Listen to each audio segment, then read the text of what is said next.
Bienvenue dans Décortiqueur, le podcast dans lequel on décortique nos histoires de cœur en démontant nos schémas bloquants et nos tentatives de solutions foireuses. Je m'appelle Alexandra Cassi, je suis coach diplômée et spécialisée dans la dépendance affective, mais surtout passionnée par le fonctionnement des relations humaines. Ensemble, on va découvrir mes cas de coaching, mes réflexions personnelles et vos histoires à vous, chers auditeurs. C'est parti, on commence.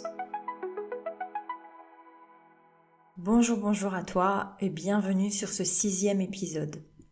Et aujourd'hui, j'ai envie de te parler de toutes ces petites phrases qu'on a tous au moins une fois dans notre vie reçues. Ces petites phrases qui disent « mais tu devrais t'en fiche, si t'avais plus confiance en toi ça te toucherait pas, t'as pas assez la foi, ou t'es trop sensible, ou tu donnes trop d'importance à la situation ».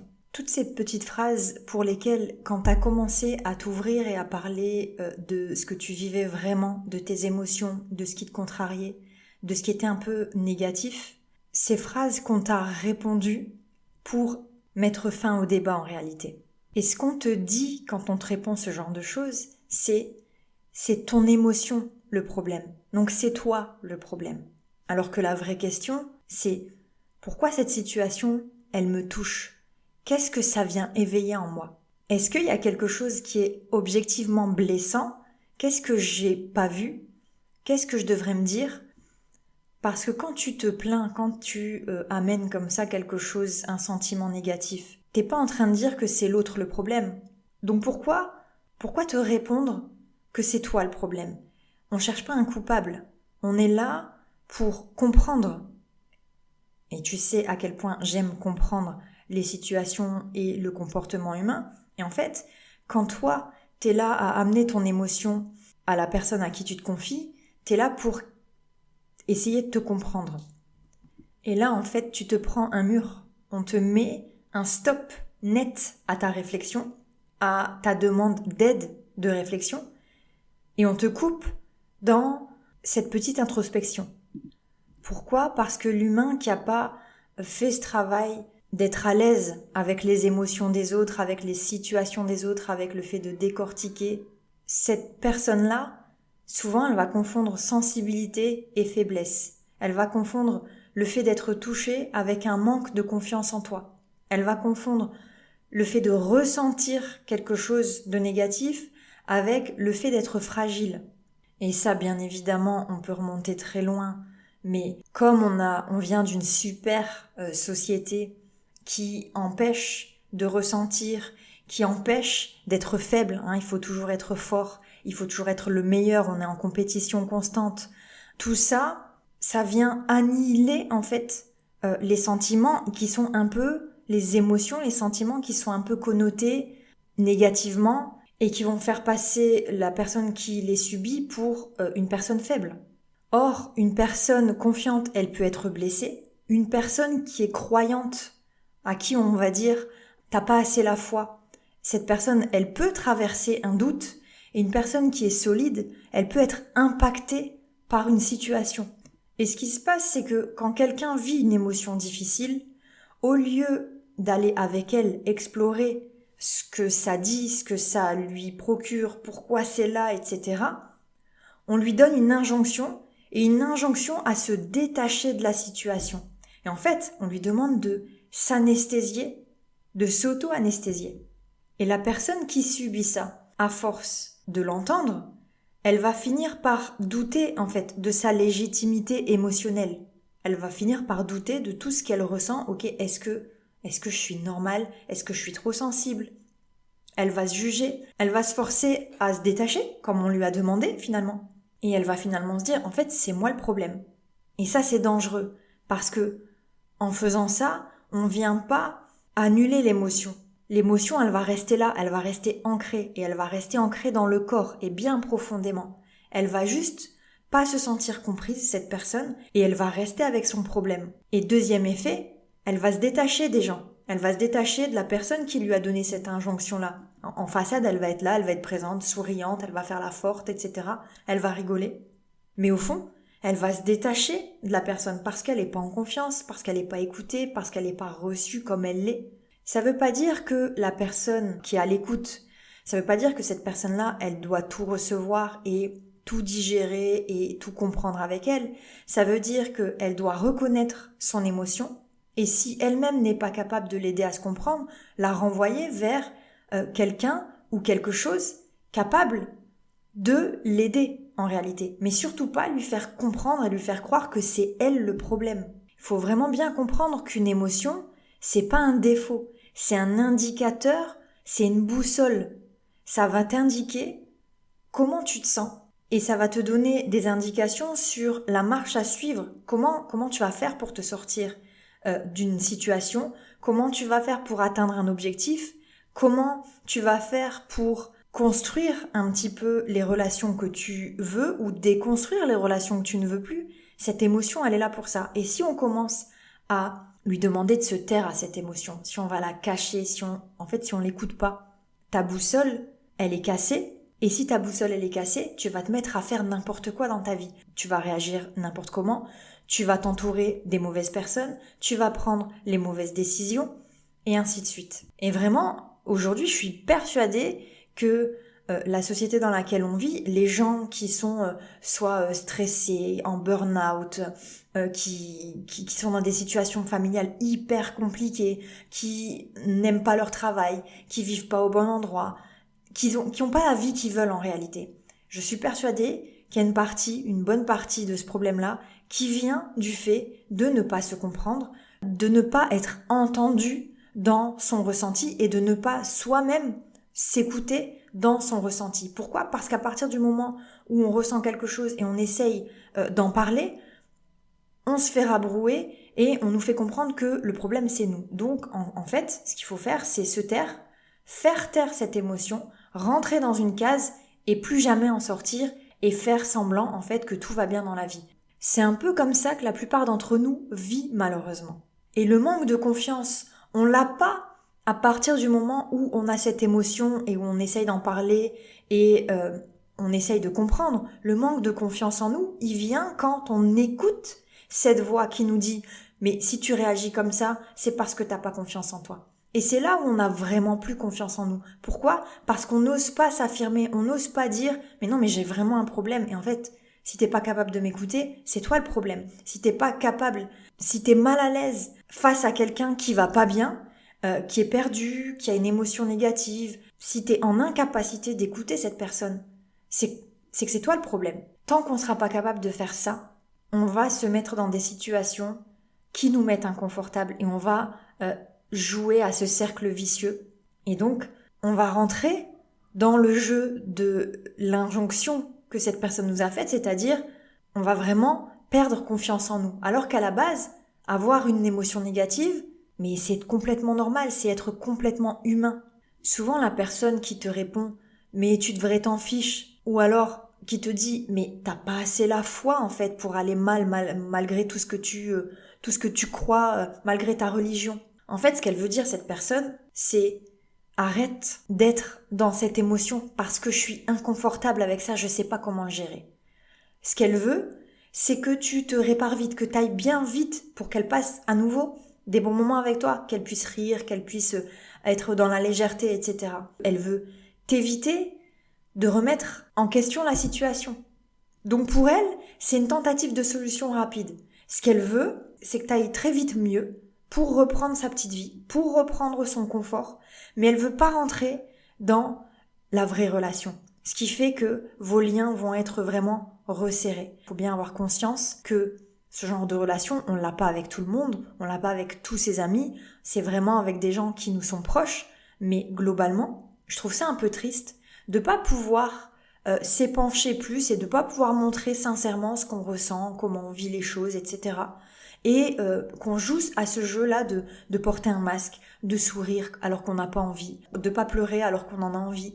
Je trouve ça un peu triste. J'ai bien conscience que si on se mettait tous à faire ça, à enlever son masque, la vie, elle serait un peu impossible, mais ne serait-ce que de rentrer dans un ou deux degrés d'intimité, on va dire, avec les personnes qu'on a de plus proches, ne pas pouvoir s'épancher là-dessus, je trouve ça vraiment triste.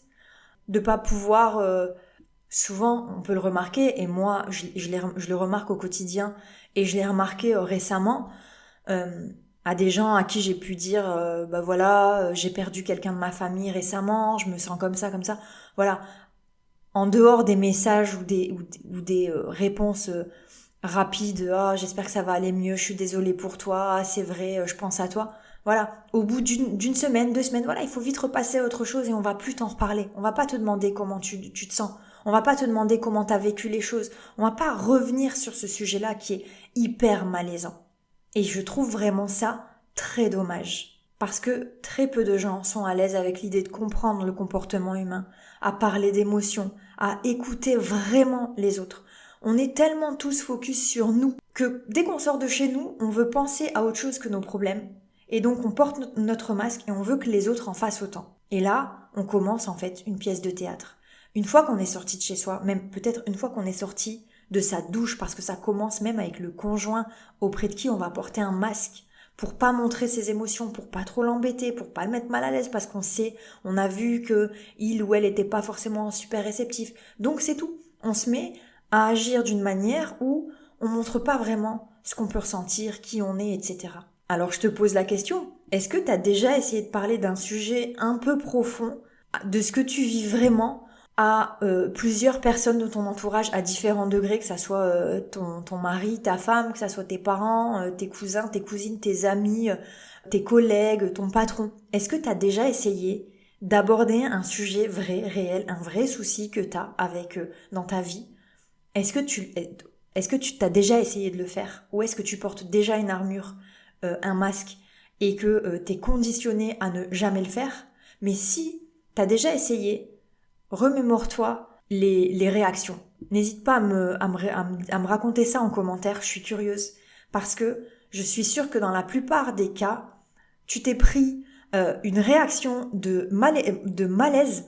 On a pu rire un peu nerveusement, on a pu minimiser, on a pu même te taper un peu sur la tête ou sur l'épaule en te disant que ça allait aller. Mais la plupart du temps, je suis sûre qu'on n'a pas creusé avec toi. On n'a pas eu des paroles réconfortantes, profondes, philosophiques, qui peuvent faire du bien en réalité. On est là à donner des phrases bateaux, des phrases toutes faites, que ça soit religieuse, même religieusement, moi qui suis croyante, quand je peux parler d'un problème, on va me donner, soit on va me ramener à un verset, ou soit on va me ramener à une histoire religieuse, mais on va pas essayer d'analyser ensemble, on va pas essayer de comprendre ensemble, on va pas essayer de me la faire digérer, de me dire voilà, si ça devait s'adapter à ton cas, à toi, voilà ce qui se serait dit, etc. Non, on va juste te dire voilà ce que la religion dit, ou voilà ce que la philosophie dit, et débrouille-toi avec. Et si ça te fait pas du bien, c'est que t'as pas assez la foi, ou si ça te fait pas du bien, c'est que t'as pas assez confiance en toi, donc le problème c'est toi. Et je trouve ça vraiment dommage. Parce que oui, on peut avoir la foi, oui, on peut avoir confiance en soi, et on peut traverser des moments de faiblesse, et c'est pas des phrases toutes faites qu'on n'a pas décortiquées, digérées, comprises, qui vont nous aider. Et le danger, en fait, quand on joue à ce jeu-là, dont je te parlais tout à l'heure, de s'adapter, de porter ce masque et de se dire, ok, en fait, je vais ravaler ça, je vais garder ça pour moi. Le danger, c'est qu'on va finir par se trouver nous-mêmes le problème. On va culpabiliser de ressentir ce qu'on culpabilise parce qu'on a l'impression que les autres s'en sortent très bien finalement. On va se juger, on va se couper de nos signaux internes. Tout à l'heure, je te parlais du corps en fait qui garde en mémoire. Et en fait, on va plus écouter notre corps. Tiens, j'ai un peu mal dans la poitrine parce que je suis triste. Tiens, j'ai les jambes lourdes parce que j'ai du mal à avancer, j'ai du mal à porter mes projets. Tiens, je suis nouée dans mon ventre. Il y a quelque chose qui se passe. On va se couper de tout ça parce qu'on veut sembler le plus normal possible. Alors même que les personnes qui nous font culpabiliser, même si c'est les personnes qui nous font culpabiliser inconsciemment, elles aussi portent ce masque. Et elles aussi, au plus profond d'elles-mêmes, auraient besoin de se comprendre, auraient besoin de parler vrai. Et malheureusement, c'est le cercle vicieux qui continue. Donc, si j'avais un conseil à te donner, c'est vraiment ne te laisse pas prendre au piège. Ne te laisse pas embourber dans ces histoires de t'as pas confiance en toi et tu devrais pas ressentir ce que tu ressens. Non. Il y a une différence entre un détachement sain de la situation que tu es en train de vivre, c'est-à-dire qu'effectivement, tu peux pas tout le temps prendre ta situation émotionnelle comme un point d'appui, mais il y a une différence entre ce détachement sain et une anesthésie émotionnelle. C'est-à-dire, je n'écoute pas ce que je ressens. Je m'endors, j'endors mon corps, j'endors ma tête, je porte un masque. Et quand je sors, on ne doit pas voir qui je suis. Et tant pis pour moi si quand je me retrouve avec moi-même, il y a tout qui ressort. Plus tu vas t'écouter, plus tu vas te persuader que, en fait, oui, il y a bien un truc qui va pas à l'intérieur de toi. Plus tu vas te persuader que il faut, à tout prix, que tu sortes ça, que tu le comprennes, que tu le sortes, que tu l'analyses, que tu le travailles avec la personne compétente. Plus tu vas faire ça, moins tu auras à porter de masque. Et moins tu vas être impacté par ces réactions-là. Et plus tu vas impacter les gens en montrant en fait que finalement tu es capable d'être une personne saine, qui est bien dans sa vie avec les émotions négatives qu'elle peut vivre, plus tu vas impacter les gens et tu vas leur montrer en fait que mais RAS, tu peux être faible à un moment, tu peux avoir une émotion négative alors que tu as la foi, tu peux avoir un comportement malsain alors que tu travailles sur toi, tu peux douter alors que tu as plutôt confiance en toi, c'est pas grave, on te jugera pas. Et c'est comme ça qu'on va créer un cercle vertueux. Voilà un peu ce que j'avais envie de dire pour cette semaine. J'espère que ça t'a permis de te libérer un petit peu d'un poids que je sais qu'on a tous au fond de nous. Cette incapacité à se sentir complètement en lien avec les autres à cause de ce masque qu'on se force à porter les uns les autres. N'hésite pas à me raconter un peu ton lien avec ce masque et ces émotions qu'on t'empêche de ressentir et pour lesquelles t'es jugé. Merci pour ton écoute, merci pour ton partage si tu sens qu'il y a des gens autour de toi à qui ça pourrait parler. Merci de t'abonner, de me soutenir sur cette chaîne qui est nouvelle. N'hésite pas à me contacter en privé si tu as besoin d'être accompagné. Je t'invite aussi à rejoindre mon canal privé sur WhatsApp dans lequel je partage quotidiennement mes réflexions, les réflexions un peu que tu peux trouver sur cette chaîne, mais en simplifié, en tac au tac, avec la vie qui a derrière moi, les bruits de la vie qui a derrière moi. C'est un espace un peu moins travaillé, un peu plus nature, un peu plus brut, et dans lequel j'aime partager mon quotidien, mes réflexions quotidiennes. Ça peut être un soutien au quotidien, donc si ça te parle, clique sur le lien que tu vas trouver en description et rejoins-moi sur ce canal. Voilà, je m'arrête là, je te dis au prochain épisode et d'ici là, n'oublie pas, se comprendre ne vient pas par chance, mais par choix.